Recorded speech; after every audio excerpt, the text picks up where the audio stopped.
হঠাৎ ডাঙৰ খবৰ পংখী সন্দিগৰ ডায়েৰী উদ্ধাৰ নীতিকাছৰ ঘৰৰ আলমাৰীত। নমস্কাৰ সকলোকে, মোৰ অন্যটি নতুন ভিডিঅ'লৈ আপোনালোকক স্বাগতম জনাইছোঁ। আশা কৰোঁ আপোনালোক সকলোৱে ভালে আছে। পংখী সন্দিগৰ মৃত্যু হোৱা প্ৰায় এমাহ হ'বৰে হ'ল, 20 দিন পাৰ হৈ গ'ল। কিন্তু পংখী সন্দিগই ন্যায় পালেনে? পংখী সন্দিগক কোনে হত্যা কৰিছিল? নীতিকাছ দাসে।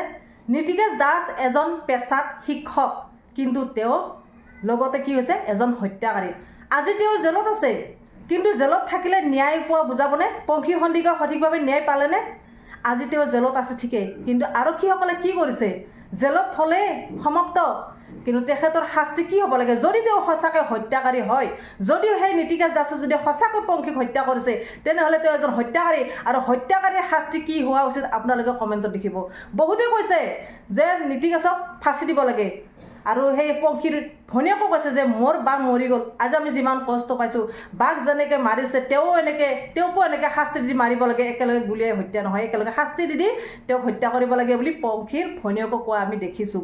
তাৰপিছতো কি কৰিছে, তেওঁক হত্যাকাৰী বুলি ভাবি গ্ৰেপ্তাৰ কৰি আজি জেলত দিছে। আজি জেলত দিছে সঁচা, কিন্তু আইনৰ সুৰুঙাৰে হয়তো অতি সোনকালে তেওঁ ওলাই আহিব। যদি তেওঁক ফাঁচি দিয়া নহয় বা অন্য শাস্তি দিয়া নহয়, তেনেহ'লে তেওঁ এমাহ, 2 মাহ, 3 মাহ, 6 মাহ বা এবছৰ, তাৰপিছত তেওঁ জেলৰ পৰা ওলাই আহিব। ওলাই আহি নীতিকাছ দাসে কি কৰিব? অইন এগৰাকী ছোৱালীক বিয়া পাতিব আৰু বিলাসী জীৱন কটাব। কিন্তু পংখী সন্দিগৰ কি হ'ল? পংখী সন্দিগকতো আজি পংখী সন্দিগৰ ঘৰৰ মানুহে নাপায়। আজি ঘৰৰ মানুহৰ লছ, পংখীৰ জন্ম দিয়া মাক দেউতাকৰ আজি লছ, আৰু আমাৰ অসমবাসীৰ এগৰাকী আমি সম্পদ আমি হেৰুৱালোঁ অসমবাসীয়ে, আৰু আমাৰ অসমবাসীৰ বহুতখিনি লছ হৈ গ'ল। কাৰণ তাই এগৰাকী উঠি অহা যুৱতী, তাই অভিনয় কৰি ভাল পায়, তাই ৰিলছ, অভিনয়, চুটি ছবি বহুত কেইখনে কৰিছে। গতিকে তাই পেছাত অলপ বেলেগ ধৰণৰ হ'ব গৈ আছিলে, আৰু তাই উঠি অহা কলি নহয়, এতিয়া বৰ্তমান ফুল ফুলিব গৈ আছিল, কাৰণ তাই চাকৰি হ'বলগীয়া আছিলে। চাকৰিৰ কাৰণে খাটি আছিল, মাত্ৰে কোৱা অনুসৰি তাই চাকৰি পাব লাগে। তাই পঢ়ি শুনি আজি কি পালে? আজি এটা মৃত্যুৰ নিচিনা এটা পথ ল'ব লগা হ'ল। আজি নীতিকাছে তাইক হত্যা কৰিলে। কিয় এনেকুৱা হ'ল? আৰু এতিয়া আইনখন কেনেকুৱা ধৰণে হৈ আছে? আইনমতে এতিয়া নীতিকাছক ফাঁচি দিব লাগে, আইনমতে নহয়, মানুহে কোৱা অনুসৰি, কিন্তু আইনমতে নীতিকাছৰ শাস্তি বহুত ভয়ানক হ'ব লাগে, বহুত গুৰুতৰ হ'ব লাগে। কিন্তু কি কৰিছে? আজি পংখীৰ মাকে কান্দি আছে, পংখীৰ দেউতাকে কান্দি আছে, কাৰণ তেওঁলোকে জন্ম দিয়া ছোৱালী এগৰাকী আজি নাই। তেওঁলোকৰ গাৰ মঙহ বুলি কয়, সেই গাৰ মঙহ এটুকুৰা আজি নাই, তেওঁলোকে হেৰালে। কিন্তু নীতিকাছে আজি বাদে কাইলৈ মানে এটা বিলাসী জীৱন কটাব। কিন্তু এই জীৱনটো কটাবলৈ পালে কাৰ পৰা সাহস, কাৰ আশীৰ্বাদ আছে তেওঁ যে বিলাসী জীৱন কটাব পাৰিব কাইলৈকে? গতিকে নীতিকাছক শাস্তি দিব লাগে। এতিয়া চাওক, পংখীৰ মাতৃ বা পিতৃ, মাক দেউতাকে কৈ আছে যে পংখী সদায় ডায়েৰী লিখে, সেই ডায়েৰীটো ক'ত গ'ল? পংখীৰ ডায়েৰীটো ক'ত গ'ল? আমাক ডায়েৰী লাগে। কিন্তু নীতিকাছৰ ফোনো নাই। মাত্ৰে বাৰে বাৰে কৈছে যে নীতিকাছক তাই কেইবাবাৰো ফোন কৰিছিল সিদিনা।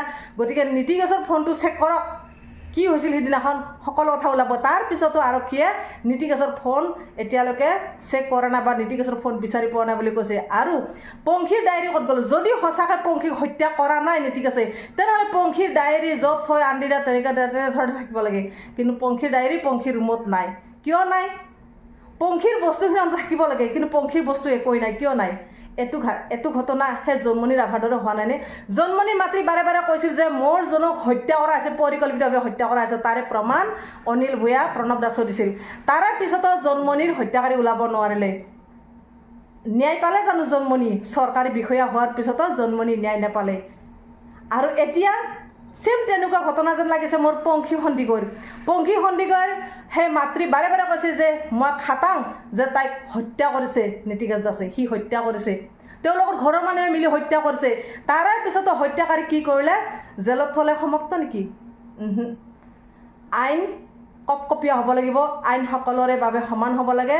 গতিকে চাওক, অসমৰ বিভিন্ন দল সংগঠন ওলাই আহিছে, প্ৰতিবাদ কৰিছে, আৰু পংখীৰ মাতৃও কান্দি আজি হিয়াজুৰি কান্দি আছে, বাৰে বাৰে দাবী কৰিছে যে পংখীক হত্যা কৰা হৈছে।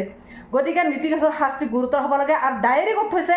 নীতিকাছক যদি এতিয়া কোবাই কথাবোৰ ওলাব চেষ্টা কৰে, হয়তো ডায়েৰী ক'ত আছে ওলাব। এতিয়া মোৰ এনেকুৱা অনুভৱ হৈছে নীতিকাছে ডায়েৰী ক'ত থৈছে জানে, আৰু নীতিকাছক যিয়ে জেলত ভৰাইছে হয়তো তেওঁলোকে জানে ডায়েৰী ক'ত আছে, কিন্তু ওলাবলৈ চেষ্টা কৰা নাই। মোৰ মনৰ ভাৱ দিয়ক, নহ'ব পাৰে। নীতিকাছে হয়তো জানে ডায়েৰী ক'ত থৈছে, বা নীতিকাছক কৈছে যেন অনুভৱ হয়, কিন্তু তেওঁলোকে ওলাব বিচৰা নাই। আৰু হয়তো নীতিকাছৰ মাত্ৰও জানে যে পংখী সন্দিগৰ ডায়েৰী ক'ত আছে, কিন্তু কোৱা নাই। পংখী সন্দিকৈ কান্দিছে, পংখী সন্দিকৈৰ মৃত্যু হৈছে, কিন্তু পংখীৰ মাতৃ বা অসমবাসীৰ চকুত চকুলৈ দেখিছে। কিন্তু নীতিকেশৰ মাতৃৰ মুখত জানো দুখ বা চকুত চকুপানী দেখিছে আপোনালোকে? নীতিকেশৰ মাতৃয়ে ধুনীয়াকৈ সাংবাদিকক কথা কৈ আছে, ধুনীয়াকৈ কৈ আছে, ভাল লাগিছে। তেখেতৰ অন্তৰখন ইমান টান, ইমান কঠিন। তেখেতে মাত্ৰ তেওঁৰ ল'ৰাৰ কথা চিন্তা কৰিছে। আজি কাৰোবাৰ জীয়ৰী গুচি গ'ল, কিন্তু নীতিকেশৰ কথাহে তেওঁ চিন্তা কৰে। তেওঁ কেনেকুৱা এজন হৃদয় বিদাৰক মাতৃ হ'ব পাৰে। মাতৃ, নাৰী সদায় নাৰী, আৰু মাতৃয়ে বুজি পায় সন্তানৰ মূল্য। আজি পংখী সন্দিকৈ মৰি গ'ল, পংখীৰ মাতৃয়ে বুজি পাইছে তাইক জন্ম দিওঁতে কিমান কষ্ট। আৰু শুনিছোঁ হেনো পংখীক বিয়া দিয়াৰ সময়ত লোন লৈ পিনে বিয়া দিছে, যাতে ছোৱালীজনীয়ে কষ্ট নাপায়। ঘৰৰ ডাঙৰ ছোৱালী, বহুত সুখত থাকক বুলি মৰমেৰে তাইক বিয়া দিছিলে। কিন্তু বিয়াৰ সেই মাহ হালধিৰ গোন্ধ ভালকৈ নগ'ল, কিন্তু আজি তাইৰ মৃত্যুক সাৱটিব লগা হ'ল। এজন হত্যাকাৰীৰ হাতত, এজন পাখণ্ডৰ হাতত পংখীক সধাই দিছিলে পংখীৰ মাতৃয়ে। এনেকুৱা অনুভৱ হয়নে? পংখীৰ মাতৃয়ে বুজি পোৱা নাছিল যে কাৰ হাতত দিলোঁ। এজন ভাল শিক্ষক, এজন ভাল কাৰোবাৰ পুত্ৰ, এজন পংখীৰ হাজবেণ্ড হওক বুলিয়ে পংখীক তেওঁৰ হাতত উঠাই দিছিলে। কিন্তু তেওঁ যে এজন হত্যাকাৰী, তেওঁ যে এজন পাখণ্ড, পংখীৰ মাতৃয়ে গমেই পোৱা নাছিল। সেই পাখণ্ড এজনৰ হাতত পংখীক উঠাই দিছিল, আৰু পংখী আজি মৃত্যুক সাৱটিব লগা হ'ল। দুখৰ কথা নহয়নে? এতিয়া ডায়েৰীটো অতি সোনকালে ওলাব লাগে। পংখীৰ ডায়েৰী ক'ত আছে? নীতিকেশক কোবাই ডুবাই হ'লেও যেনেকৈ নহওক নীতিকেশৰ মুখেৰে ওলাব লাগে, আৰু নীতিকেশৰ ঘৰ তালাচী চলাব লাগে। নীতিকেশৰ ঘৰৰ, গাঁৱৰ ঘৰ আৰু নামৰূপৰ ৰুম, টোটেলি আলমাৰী, লকাৰ য'ত যিমান আছে চব চেক কৰক, আৰু তাতেই হয়তো ওলাই পৰিব পংখীৰ ডায়েৰী। নাইবা সেই পংখীহঁতৰ গাঁৱৰ ঘৰখনৰ, অৰ্থাৎ পংখীৰ শহুৰেকৰ ঘৰখনত, হাজবেণ্ডৰ ঘৰখনৰ সেই বায়ৰি চাৰি চবতে বিচাৰিলে হয়তো ডায়েৰীটো ওলাব পাৰে, মোৰ অনুভৱ। গতিকে ডায়েৰীটো অতি সোনকালে ওলাওক, আৰু পংখীয়ে কোৱা, বান্ধৱী কোৱা কথাখিনি কেতিয়াও মিছা হ'ব নোৱাৰে। হয়তো সিদিনা পংখী সঁচাকৈ সেই দিৱসৰ কথা ক'বলৈ চাগে গাঁৱৰ ঘৰখনলৈ যাবলৈ লৈছিল, আৰু তাতে যোৱাৰ পিছত হয়তো তাতে সকলোৱে এই কথাটো ইছ্যু লৈ পিনে মাৰপিট কৰি তাইক হত্যা কৰিলে অনুভৱ। গতিকে সেই নীতিকেশৰ গাড়ীখন কিয় চেক নকৰে? গাড়ীখনো চাব লাগে। ফৰেঞ্চিকৰ দল আহক, পৰীক্ষা কৰক, আৰু আইন হ'ব লাগে সকলোৰে কাৰণে সমান। কাৰণ পংখী আমাৰ অসমৰ বাবে এটা সম্পদ। উঠি অহা ফুল এপাহ তাই অকালতে মৰহি গ'ল। অকালতে মৰহি যোৱাৰ অধিকাৰ কেনেকৈ পালে? নীতিকেশে কিয় সেই ফুলপাহ মৰহি পেলাব? অধিকাৰ ক'ত পালে? তেওঁ এজন শিক্ষক হ'লে, তেওঁ এজন চৰকাৰী বিষয়া হ'লে তেনেকুৱা কাম কৰিব নোৱাৰে। তেওঁ আন ছাত্ৰ ছাত্ৰীক কি নলেজ দিব, কি জ্ঞান দিব? গতিকে মই ভাবোঁ নীতিকেশক উচিত শিক্ষা দিব লাগে। তেওঁৰ ফাঁচি হোৱাটো আমি বিচাৰোঁ, অসমৰ ৰাইজেও বিচাৰে, আৰু ঘৰখনো বিচাৰে, পংখীৰ ঘৰখনো বিচাৰে। গতিকে তেওঁৰ পৰা যত যিমান বস্তু আছিল পংখীৰ সকলো আদায় কৰিব লাগে, আৰু উচিত তদন্ত হ'ব লাগে, আৰু নীতিকেশক উচিত শিক্ষা দিব লাগে। এইখিনি কৈ আজি মই মোৰ ভিডিঅ'টো সামৰিছোঁ। আজিলৈ বাই বাই।